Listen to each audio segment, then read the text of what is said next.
Fire service যখন আসে যদি 5 মিনিটের মধ্যেও তাদেরকে যদি বিমান মাঠে ঢুকানো হতো, তাদের গাড়ি নিয়ে তাদের বিমান মাঠে ঢুকে যদি তারা কার্যক্রম যদি চালাতো, তাহলে এই আগুনটা কর্নারেই নিভানো সম্ভব ছিল, পসিবল ছিল।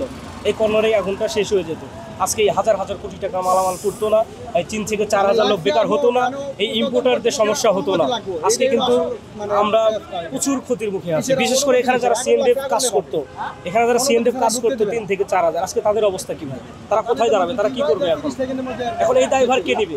শনিবারে তো আমাদের হাফ টাইম, মানে দুপুর 1টা পর্যন্ত আমাদের কার্যক্রম আর কি চলে। খাঁচার লোক যারা ভিতরে থাকে তারা ওদের পণ্য খাঁচায় ঢুকায়, তো কাজ চলে আর কি। আমাদের শনিবার আমরা অফিসে আসছিলাম, আসার পর আমাদের মোটামুটি 31-32টার মতো পেপার আমাদের ছিল।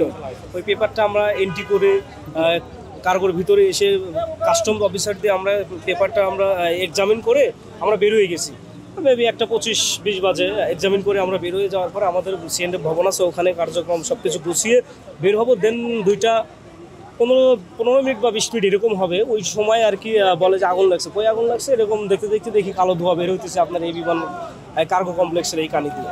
তো পরে আমরা ওখান থেকে যখন আমরা ফিরলাম, এয়ারপোর্টে আসলাম, আসার পরে আমরা এখানে কর্নারে এসে দাঁড়ায় দেখলাম যে ওই আপনার কুরিয়ার যে ইউনিটটা ছিল কর্নার, ওই কর্নারে তখন আপনার আগুনের সূত্রপাত। তখন আগুনটা ছিল অল্প পরিমাণ, শুধু ধোঁয়া যে কালো ধোঁয়াটা ছিল বেশি, আগুনের পরিমাণটা ছিল অল্প ওই কর্নারে। তো আমার কথা হচ্ছে ইন্টারন্যাশনাল পর্যায়ের জায়গা এখানে আপনার সিকিউরিটি কিন্তু হিউজ পরিমাণ সিকিউরিটি, তারপরেও এইখানে আগুন লাগলো। আচ্ছা আগুন লাগছে, এখন আগুন এটা হতেই পারে, এটা আমরা আগুন লাগার পরে কিন্তু ওইদিকে বিমান মাঠ ফাঁকা জায়গা, এদিকে 8 নম্বর গেট, এদিকে ফাঁকা জায়গা। তো আমার কথা হচ্ছে যেহেতু কর্নারে আগুনটা যখন ছিল, তখন বিমান মাঠ দিয়ে 8 নম্বর গেট দিয়ে যদি চেষ্টা করা হতো, তাহলে কর্নারে কিন্তু আগুনটা থেমে যেত। এক্সট্রিম মশার কয়েল প্ল্যান্ট ফাইবার দিয়ে তৈরি, ডেঙ্গু, চিকুনগুনিয়া বাহি সহ যে কোনো মশার বিরুদ্ধে দেয় এক্সট্রিম সুরক্ষা। এতদূর পর্যন্ত আসতো না, এত ক্ষয়ক্ষতি এখানে হতো না। এটা হলো ইন্টারন্যাশনাল পর্যায়ের জায়গা, এখানে পণ্য আমদানি হয়।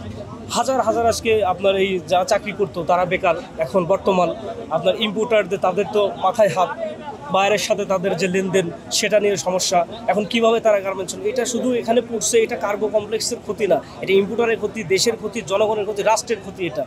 তো এইটা এখন সরকার কিভাবে দেখছে আমি জানি না, কিন্তু এইখানে আপনার আগুন, এটা যে বিষয়টা, এটা আপনার এই যখন প্রথম কুরিয়ায় লাগার পরে আসলো আপনার গেট বি থেকে গেল আপনার 3 নম্বর গেট, 1 নম্বর গেট, কমার্শিয়াল, সকল পরিমাণ মানে সব পুরো সার্কাল।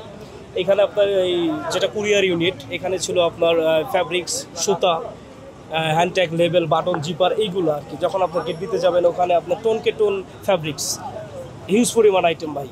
তারপরে আপনি কমার্শিয়ালে যাবেন, ওখানে আপনার কেমিক্যাল, ফার্মাসিউটিক্যালের যে ঔষধপত্র, ফার্মাসিউটিক্যাল, কেমিক্যাল, আপনার ওইখানে যে পার্টস, মোবাইলের পার্টস বলেন, হেলিকপ্টারের পার্টস বলেন, গাড়ির পার্টস বলেন, হিউজ পরিমাণ ভাই। সব কিছু পুরো একদম তছনছ হয়ে গেছে এখানে ভাই। যে ক্ষতিটা হয়েছে, হ্যাঁ বলেন।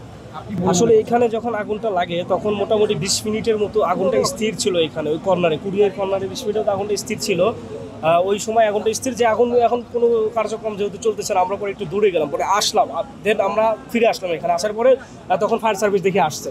আসার পরে যখন 3-4 জন লোক আর কি বলতেছে যে এখানে এই কুরিয়ার 8 নম্বর যে গেটটা, এখানে নাকি এখানে আপনার এই যে ফায়ার সার্ভিসের যে লোক, ওনারা যে আসছিল ফায়ার ফাইটার, ওনাদেরকে নাকি ঢুকতে দেওয়া হয় না। এটা আমরা শুনছি, এটা আমি দেখি নাই, কিন্তু এটা আমি শুনছি যে মোটামুটি 40 মিনিটের মতো ওদেরকে 8 নম্বর গেট দিয়ে ঢুকতে দেওয়া হয় না, বা কোনো কার্যক্রমের কোনো প্রস্তুতি নিতে দেওয়া হয় না। এটা আমরা শুনছি, দেখি নাই। এখানে যে 40 মিনিট না, এখানে যখন ফায়ার সার্ভিস যখন আসে যদি 5 মিনিটের মধ্যেও তাদেরকে যদি বিমান মাঠে ঢুকানো হতো, তাদের গাড়ি নিয়ে তাদের বিমান মাঠে ঢুকে তারা কার্যক্রম যদি চালাতো, তাহলে এই আগুনটা কর্নারেই নিভানো সম্ভব ছিল, পসিবল ছিল।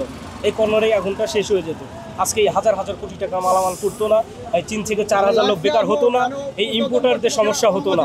আজকে কিন্তু আমরা প্রচুর ক্ষতির মুখে আছি। বিশেষ করে এখানে যারা সিএনডিএফ কাজ করতো, 3 থেকে 4 হাজার, আজকে তাদের অবস্থা কি ভাই? তারা কোথায় দাঁড়াবে? তারা কি করবে এখন এই দায়ভার কে নেবে?